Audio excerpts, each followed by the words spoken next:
Hello வணக்கம். இது உங்கள் சிவி ஜோன் சொல்லாமல் எப்படி இருக்கீங்க? இப்போ பார்த்தீங்கன்னா ஒரு பயங்கரமான ஒரு ஃபைட்டு நடக்க போது ஒரு அப்டேட் வந்திருக்கு. யாருக்குன்னா கமருதீன் அண்டு சாண்ட்ராக்கு. ஐயோ என்னையா சொல்கிறீங்கன்னா, அதை வந்து கொஞ்ச நேரத்துக்கு முன்னாடி நம்ம திவ்யா கிட்ட பேசும்போது தெரிஞ்சிருக்கும். திவ்யாவும் சொல்லியிருப்பாங்க, கூப்பிட்டு வச்சு பேசிடுங்க சாண்ட்ராக்கிட்ட விஜய் பார்வதிக்கிட்ட இனிமேல் என்னை பற்றி பேசக்கூடாது அப்படின்னு. அது மட்டும் இல்லாமல் அவங்க இன்னொரு விஷயத்தை சொல்லியிருப்பார் நம்ம கமருதீன். என்னென்னா, ஆக்சுவலாக நாங்கள் ரெண்டு பேரும் ஒன்றா சேரவே கூடாதுன்னு முனைப்பாக இருக்காங்க சாண்ட்ரா. ஏன் அவங்கள காண்டா இருக்காங்க தெரியல அப்படின்னு ஒரு இடத்துலையும்.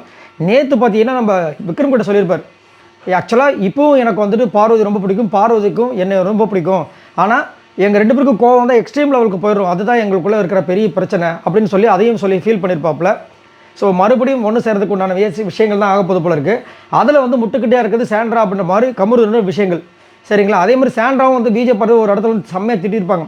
ஏன்னா இவன் வந்துட்டு இன்றைக்கி வந்து குட் ஜாபு குட் கேம் ஏதோ ஒன்று சம்திங் சொல்லிட்டு போகிறாரு, இந்த ஸ்போர்ட்டிவ்னஸாக இருக்காங்கன்னு சொல்லிட்டு. ஏன் நேற்று பண்ணல? அப்போ நேற்று வந்து பண்ணியிருக்கணும்ல. நேற்று மட்டும் எதுக்கு வந்துட்டு அக்செப்ட் பண்ணாமல் ரெண்டு பேரும் எவிக்ட் ஆனதை வந்து சைலண்ட்டாக எடுத்துக்கிட்டு போகாமல் வந்து உன்னை கலாச்சி அவ்வளோ தூரம் வந்துட்டு பொங்கி அவ்வளோ பேச்சு பேசி இப்போ வந்து எதுக்கு வந்து அந்த மாதிரி பண்ணிட்டு போகிறான், நீ வந்து சைலண்ட்டாக இருக்க அப்படின்னு சொல்லிட்டு செம்மையாக கலாச்சிருப்பாங்க.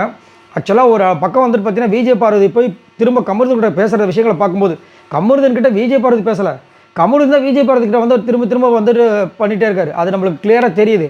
ஆனாலும் அங்கே மற்றவங்க என்ன பண்ணாங்கன்னா விஜய் பார்வதி தான் இதை வந்து செய்கிறாங்க, இனி நம்ம விஜய் பார்வதிக்காக நிற்கவே கூடாது அப்படின்னு ஒரு பக்கம் வந்துட்டு விக்ரம், சபரி, சுபிக்ஷா, அரோரா எல்லாருமே பேசுகிறாங்க. பொண்ணு சொல்கிறதுக்குல இந்த பொண்ணு இந்த பிக் பாஸ் சீசன் 9 விட்டு போகிறதுக்குள்ள ஒரு வழி ஆயிரம் போல இருக்குது. சரி, அது ஒரு பக்கம் இருந்தாலும் இப்போ கமருதீன் வந்துட்டு சாண்ட்ரா கூட சண்டை போடுற விஷயங்கள் தான் வந்து ரொம்ப பெரிய ஒரு ஹைலைட்டாக மாறப்போகுது. நாளைக்கு செம்ம ஃபைட்டாம்.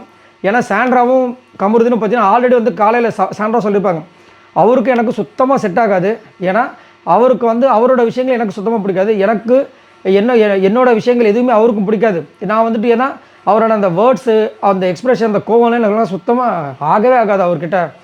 அதனால் எனக்கு வந்து கமருதீன் கண்டவே பிடிக்காதுன்னு காலையில் வர விஜய் பார்வதிக்கு சொல்லியிருப்பாங்க. விஜய் பார்வதியும் கொஞ்ச நேரம் சாயங்காலத்துக்கு மேலே சொல்லியிருப்பாங்க, அவங்ககிட்ட இந்த வாரம் மட்டும் நான் பேசாமல் இருந்தாலும் இதுக்கப்புறம் கண்டினியூ ஆகிடும், இந்த வாரம் மட்டும் பேசாமல் இருக்கணுன்ற மாதிரி சொல்லியிருப்பாங்க.